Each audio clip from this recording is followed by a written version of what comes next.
स्वागत है आप सभी लोगों का। कल हमने पढ़ा था ब्रह्मांड की उत्पत्ति के बारे में। आप लोगों ने समझा होगा कि ब्रह्मांड किस प्रकार बना और आकाश गंगाएं कैसे आई। ठीक, आज हमें पढ़ना है सौर मंडल के बारे में। तो सौर मंडल क्या होता है? सूरज का जो परिवार होता है उसी को हम क्या कहते हैं? सौर मंडल। यानी सूरज और सूरज के साथ जितने भी उसके ग्रह होते हैं उन सबका समूह क्या कहलाता है? सौर मंडल कहलाता है। तो सूर्य का परिवार ही क्या है? सौर मंडल है। तो सूरज एक तारा है और आप जानते हैं कि जो तारा होता है उसका निर्माण निहारिका द्वारा होता है और वो आकाश गंगा में पाया जाता है। तो जो सूरज होगा वो तो निहारिका से ही बना होगा, परंतु हमें ये समझना है कि सूर्य के चारों ओर जो चक्कर लगाते हुए हमें ग्रह दिखाई देते हैं, बुध हो गया, शुक्र हो गया, पृथ्वी हो गया, बृहस्पति हो गया, ये सारे जो ग्रह हैं उनका निर्माण कैसे हुआ। ठीक, तो आज हमें इसी चीज़ के बारे में पढ़ना है। तो आज का हमारा टॉपिक है सौर मंडल की उत्पत्ति का सिद्धांत, यानी theory of origin of solar system की, यानी जो हमारा सोलर सिस्टम है, सौर मंडल है, वो कैसे बना। ठीक, तो इसके लिए बहुत सारे सिद्धांत दिए गए, जैसा कि आप यहाँ पर देख सकते हैं 5 सिद्धांत हैं। ठीक, जो पहला सिद्धांत है वो मोनो स्टार थ्योरी पर है। मोनो स्टार थ्योरी का मतलब, मोनो का अर्थ होता है सिंगल, यदि कोई चीज एक बार आता है तो उसे मोनो कहते हैं। जैसे आपने केमिस्ट्री में पढ़ा होगा कार्बन मोनोऑक्साइड, तो उसे लिखते हैं CO2। कार्बन डाइऑक्साइड यानी CO2, यानी डाई का मतलब कोई चीज 2 बार आया है। कार्बन मोनोऑक्साइड यानी ऑक्सीजन कितनी बार है? 1 बार। तो मोनो का अर्थ होता है एक। ठीक, तो पहला जो 2 सिद्धांत दिए गए हैं, गैसीय सिद्धांत और निहारिका सिद्धांत, वो बेस्ड है किस पर? मोनो स्टार थ्योरी पर। यानी इस थ्योरी में, इस सिद्धांत में मोनो का मतलब यानी तारे को केवल एक ही माना गया कि एक तारे को लेकर के उन्होंने ग्रह के निर्माण की प्रक्रिया को समझाया है। तो पहले वैज्ञानिक थे कौन? कांट। ठीक, तो कांट ने बताया, उन्होंने एक सिद्धांत दिया जिसे कहा गया गैसीय सिद्धांत। उन्होंने अपने विचारों को प्रकट किया। उन्होंने ये बताया कि ग्रह कैसे बने। तो उन्होंने कहा कि सूर्य जो है वो गति कर रहा है। ठीक, सूर्य आकाश गंगा के चारों ओर गति कर रहा है। तो जैसे हमारी पृथ्वी है वो परिक्रमण भी करती है और भ्रमण भी करती है, यानी घूर्णन गति भी करती है, परिभ्रमण गति भी करती है। तो सूर्य की जो घूर्णन है, यानी जब वो अपनी जगह पर घूम रहा है तो उसकी घूर्णन स्पीड इतनी अधिक थी स्टार्ट में कि उससे कुछ गैसीय भाग, यानी उसका जो प्लाज्मा वाला भाग था, आपको पता है कि तारे प्लाज्मा से मिलकर बने होते हैं, तो जो उसका प्लाज्मा था वो छटक करके अलग हो गया। ठीक, यानी छोटे छोटे यानी बड़े बड़े पिंडों के रूप में टूट टूट कर अलग हो गया, और वही बाद में जब ठंडा हुआ तो उससे क्या बन गए? ग्रहों का निर्माण हुआ। तो कांट का सिद्धांत ये कहता है कि सूर्य इतनी अधिक गति से घूर्णन कर रहा था कि घूर्णन के कारण उसका जो प्लाज्मा है वो अलग हो गया, और ठंडा होने के बाद वही क्या बन गए? ग्रह बन गए। तो घूर्णन के कारण इन्होंने बताया। ठीक, अगला समझिए, दूसरा सिद्धांत दिया गया निहारिका सिद्धांत, जो कि दिया था लाप्लाक्स ने। तो लाप्लाक्स ने ये बताया उनके हिसाब से ग्रहों का निर्माण कैसे हुआ था। तो इन्होंने तो ये कहा था कि डायरेक्ट घूर्णन हुआ, घूर्णन के कारण अलग हो गए। इन्होंने कहा नहीं नहीं, ऐसा नहीं हुआ था। जैसे सूरज है तो सूरज के केंद्र का जो भाग है वो अत्यधिक गर्म है। ठीक है, यानी नाभिकीय संलयन की प्रक्रिया बीच में चल रही है, तो जो फ्यूल खत्म होगा वो पहले किनारे का खत्म होगा। ठीक, तो उन्होंने कहा कि सूरज के जो बाहरी भाग है, बाहरी हिस्से का जब फ्यूल खत्म हो गया, जब ईंधन खत्म हो गया, तो वो एक ठोस परत के रूप में बन गया। यानी प्लाज्मा जब ठंडा हुआ तो वो चट्टान के रूप में परिवर्तित हो गया, और वो चट्टान पहले सूरज से अलग हुई और फिर वही चट्टान आगे जा करके बड़े बड़े भागों में टूट गई, जिससे किसका निर्माण हुआ? ग्रहों का निर्माण हुआ। ठीक, तो 2 वैज्ञानिक थे, एक थे कांट और एक थे कौन?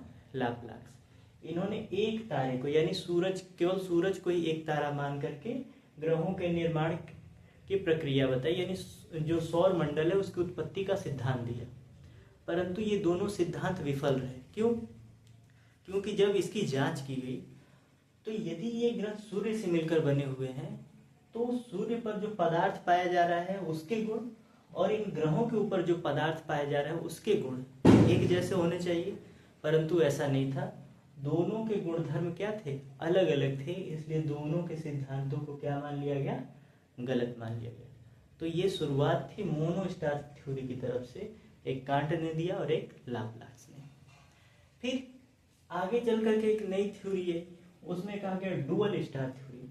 डुअल स्टार थ्योरी का मतलब अब इसमें सूर्य के अतिरिक्त एक और तारे की कल्पना करते हुए उन्होंने सिद्धांत दिया ग्रहों के निर्माण का। तो इसमें भी दो वैज्ञानिकों ने दिया। पहले वैज्ञानिक थे जीन्स।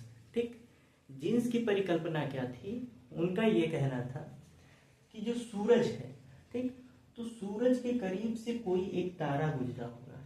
ठीक, यदि सूरज है तो सूरज के करीब से कोई एक बड़ा सा तारा गुजरा होगा, तो आकर्षण के कारण, इसमें दिया गया ना आकर्षण के कारण, तो आकर्षण के कारण इसका जो बाहरी भाग है, प्लाज्मा वाला भाग है, वो ईंधन के रूप में यानी टुकड़ों के रूप में क्या हो गया, उससे अलग हो गया, और ये गति करते हुए कहाँ की ओर बढ़ गया, आगे की ओर बढ़ गया। और ये जब आगे की ओर बढ़ गया तो यही बाद में पिंड ठंडे होकर के क्या बन गए, ग्रह बन गए। ठीक, इनका ये कहना था। दूसरे आए चैम्बरली, तो उनकी भी अवधारणा कुछ ऐसी थी, मगर कहने का ढंग अलग था। उन्होंने कहा ठीक है, हम भी मानते हैं कि सूर्य के अतिरिक्त एक और तारा था जिसकी सहायता से सौर मंडल की उत्पत्ति हुई। उन्होंने कहा कि जब सूरज के करीब से कोई एक तारा गुजरा तो उससे इसका जो प्लाज्मा वाला भाग है वो डायरेक्ट अलग नहीं हुआ, पहले आकर्षण के कारण सूरज के ऊपर कुछ उभार बने।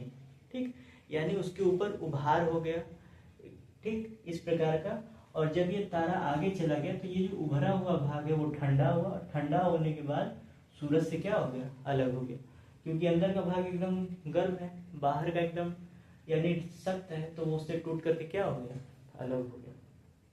तो जीन्स ने ये कहा कि सूरज के अतिरिक्त एक बड़ा तारा था, जब वो सूरज के समीप से होकर गुजरा तो सूरज का जो भाग है वो टूट टूट करके अलग हो गया, और बाद में वो ठंडे होकर के क्या बन गए, ग्रह बन गए। ठीक, दूसरा उन्होंने भी कहा कि हाँ, सूर्य के अतिरिक्त एक और तारा था, परंतु जब वो सूरज के करीब से होकर गुजरा तो सूरज का जो भाग है वो डायरेक्ट उससे अलग नहीं हुआ, प्लाज्मा वाला भाग। सबसे पहले सूरज के ऊपर एक उभार बना, उभार बनने के बाद वो ठंडे हुए, ठंडे होने के बाद वो टूट करके अलग हो गए, जिससे क्या बने, ग्रह बने। ठीक, तो जैसे इसके सिद्धांत को इसलिए नकार दिया गया क्योंकि इन ग्रहों, ये जो ग्रह हैं, इनके गुणधर्म सूरज से नहीं मिल रहे थे। यहाँ भी वही होगा कि ये सारे जो ग्रह हैं, अगर ये सूरज से ही निर्मित हुए हैं तो इनके भी गुणधर्म उसी प्रकार होने चाहिए जैसा कि सूर्य का है, परंतु यहाँ पर भी गुणधर्म नहीं मिले। तो पहली बात तो इस तरह से गलत हो गया। दूसरा, यदि सूर्य के करीब से कोई तारा गुजरा, इतने करीब से कोई तारा गुजरा जिसके कारण आकर्षण हुआ, तो वो तारा कहाँ गया, यानी वो इस समय भी हमारे आसपास ही होना चाहिए, हमें दिखना चाहिए, परंतु उसका भी कोई साक्ष्य नहीं मिलता। इसलिए इस सिद्धांत को भी, जो डुअल स्टार थ्योरी है, इसको भी क्या मान लिया गया, गलत मान लिया गया। ठीक, अब वह सिद्धांत जो सर्वमान्य है, जिसे हम लोग सही मानकर चलते हैं, उसे कहा गया डबल स्टार थ्योरी। ठीक, डुअल स्टार थ्योरी में क्या था कि सूरज के अतिरिक्त एक और तारे की कल्पना की गई थी। डबल स्टार थ्योरी में यह है कि सूरज के अतिरिक्त दो और तारों की कल्पना की गई। ठीक, दो और तारे, एक तारे को कहा गया, उन्होंने ये सिद्धांत दिया था लिलिटन ने। ठीक, लिलिटन ने ये कहा कि देखिए, इनको सिद्ध करने का तरीका ये था, इन्होंने ये कहा कि अलग हुए हैं, परंतु सूर्य से ग्रहों की जो गुण धर्म है वो मिल नहीं रहे हैं। और दूसरी बात कि यदि कोई तारा था तो वो गया कहाँ, हमें दिखाई क्यों नहीं देता, उसके कोई साक्ष्य क्यों नहीं मिलते। तो उन्होंने कहा कि सूर्य के अतिरिक्त एक तारा नहीं, सूर्य के अतिरिक्त दो तारे थे जो सूरज के करीब थे। कहा कि एक तारा तो नॉर्मल था, परंतु जो दूसरा तारा था वो सूरज से आकार में बड़ा था। ठीक, और सूर्य के आकार से 1.5 गुना बड़ा, यानी सुपरनोवा। कौन सा तारा था, अभिनव तारा। हमने आपको तारे के बारे में पढ़ाया है, यदि आप तारों के बारे में पूरी चीज़ नहीं जानते तो पहला वीडियो देखिए, उसमें आपको समझ में आ जाएगा कि तारे कितने प्रकार के होते हैं, कैसे होते हैं। तो अभिनव तारा का मतलब विस्फोटक तारा। ये तारा क्या करता है, ब्लास्ट करता है। तो इन्होंने कहा कि सूरज के करीब क्या था, एक बड़ा सा तारा था जो क्या था, सुपरनोवा था, अर्थात अभिनव तारा था। और अभिनव तारे में क्या हुआ, विस्फोट हुआ। और विस्फोट हुआ तो बहुत सारे पिंड बने और जिनसे किसका निर्माण हुआ, ग्रहों का निर्माण हुआ। अब ग्रहों का निर्माण हुआ तो अब ये है कि अगर ऐसा ये कहकर जाते तो फिर वैज्ञानिक ये कहते कि ये इस तारे के गुणधर्म, ये जो पदार्थ है इसके गुणधर्म से मिलने चाहिए, तब हम मानेंगे कि हाँ आपकी बात सही है। ठीक, तो इन्होंने कहा कि बात को सिद्ध करना है, कुछ ऐसा करें कि ये लोग हमारी बात काट ही ना पाए। तो उन्होंने क्या कहा कि हाँ हाँ सुनिए, अभी हमारी बात और आगे बढ़ने दीजिए। उन्होंने कहा कि ये तो ठीक है कि सुपरनोवा ब्लास्ट करेगा, जब ब्लास्ट करेगा तो बहुत सारे पिंड उसमें विभाजित होंगे। तो आपको बताया गया था ना, कुछ ऐसा भाग होता है जिसमें प्रकाश बचा रह जाता है। ठीक, कुछ ऐसा हो जाता है, पल्सर, इक्वेसर, न्यूट्रॉन तारे बताए गए थे ना। तो उन्होंने कहा कुछ पल्सर है तो इक्वेसर बन गए, इक्वेसर। और जो न्यूट्रॉन तारा बना, ठीक, न्यूट्रॉन तारा आगे चल करके ब्लैक होल तो बनेगा ही। तो जो ब्लैक होल बना वो ब्लैक होल जाकर के किससे टकरा गया, एक दूसरे तारे से टकरा गया। और दूसरे तारे से टकराते ही उसका अस्तित्व क्या हो गया, समाप्त हो गया। ठीक, अब देखिए, जब ये तारा ही नहीं बचा तो इनके गुणधर्म को हम किससे मैच कर कर देखें कि इनकी बात सही है या नहीं सही। ठीक, तो इनकी ये चालाकी बहुत काम आई। तो इन्होंने क्या कहा कि सूरज के अतिरिक्त एक और तारा था, अभिनव तारा, वो ब्लास्ट हुआ, उससे बहुत सारे पिंड बने, ठीक, जो आगे चलकर के ग्रहों का रूप लिया। और जो सुपरनोवा, सुपरनोवा में जो न्यूट्रॉन तारा बना वो ब्लैक होल बन गया, क्योंकि न्यूट्रॉन तारा अपने आप में बड़ा होता है, क्योंकि हमने बताया था आकार में बड़ा रहता है। अगर वो बचा रहता तो हम उसके गुणधर्म को इनसे मैच करा के देखते। इसका मतलब ये होता है कि ये न्यूट्रॉन वाले का भाग है, अर्थात वो सभी एक ही तारे का हिस्सा है। परंतु उन्होंने ये कहा कि जो न्यूट्रॉन तारा बचा वो बन गया ब्लैक होल। ब्लैक होल बनने के बाद वो जाकर के एक दूसरे तारे से टकराया और उन सबका अस्तित्व क्या हो गया, समाप्त हो गया। मैंने आपको बताया था कि ब्लैक होल जो होता है वो एक ऐसा पिंड होता है जिसका घनत्व क्या है, बहुत अधिक है। और जब भी दो चीजें आपस में टकराएंगे, ऐसा नहीं केवल एक ही को क्षति पहुंचेगा, दूसरे को भी क्षति पहुंचेगा। तो जब इस तारे से टकराया तो ब्लैक होल और वो दोनों का अस्तित्व क्या हो गया, समाप्त हो गया। तो अब कोई साक्ष्य, यानी ये भी तारा गायब कर दिया इन्होंने और इस तारे को भी गायब कर दिया, केवल बचे ये लोग। तो अब कोई है ही नहीं जिससे हम मिलाकर देख सके कि इनकी बात सही है या नहीं है। तो साक्ष्य के अभाव में हम लोग यही मान लेते हैं कि लिलिटन का जो सिद्धांत है वही क्या है, सही सिद्धांत है, कि ये जो सुपरनोवा तारा ब्लास्ट किया, जो अभिनव तारा ब्लास्ट किया, उसके जो पिंड है वही आगे चल करके ठंडे हुए और वो क्या बन गए, ग्रह बन गए। ठीक, तो इससे हमारे सौर मंडल की क्या हुई, उत्पत्ति हुई। ठीक, तो ये था सौर मंडल की उत्पत्ति का सिद्धांत। उम्मीद करते हैं कि आपको ये चीज़ें समझ में आई होंगी। अगर चीज़ें ना समझ में आई हो तो कमेंट करें, और उससे पहले आप इस वीडियो को सही से देखें, स्लो करके देखें, ठीक, जिससे आपको बातें अच्छे ढंग से समझ में आ सके।